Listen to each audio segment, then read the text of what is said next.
এবার শাকিব খানের তাণ্ডবের ফার্স্ট লুক দেখে বাংলাদেশের চলচ্চিত্রে বা বাংলাদেশের নাটকের দুনিয়ায় যে সকল বাঘা বাঘা অভিনেতা রয়েছে তারা কি বলছে আপনারা নিজেরাই শুনে আসুন এবং তাদের মতামতে শাকিব খান কীরকম অভিনেতা এটাও আপনারা শুনে আসবেন।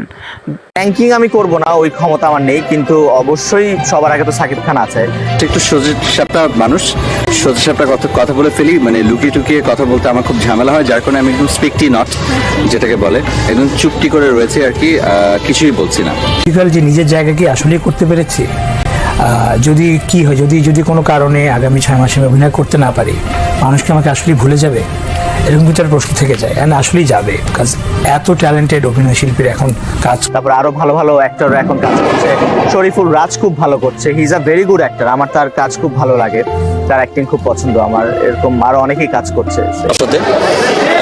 ডেফিনেটলি ফ্যান্স, ফলোয়ার্স, শুভাকাঙ্ক্ষী বা ওয়েল উইশার যাই বলে না কেন সবাই থাকে, যুক্তি অংশ দেখা হয়েছে। মানে অ্যাক্টর হিসাবে আমার ভেতরের যে সত্তাটা ওটাকে আরেকটু বেশি এক্সপ্যান্ড করতে চাই। আর সাকিব তো অলরাউন্ডার, সাকিবের বরবাদ ছবি তো ওই ছবিতে আমরা আছি এবং আরও অনেক ভালো ভালো শিল্পী আছে, আমি এখন না বলে হয়তো আপনারা জেনে গেছেন। 3টা ছবি হচ্ছে ইনশাআল্লাহ, আশা করি 3 ধরনের দর্শক এবার বঞ্চিত হওয়ার কোনো সুযোগই নেই। আশা করি প্রত্যেকটা সিনেপ্লেক্স থেকে আরম্ভ করে সিঙ্গেল স্ক্রিন সব জায়গায় এবং ডিজিটাল মিডিয়াতে এই ছবিগুলো জয় জয়কার থাকে।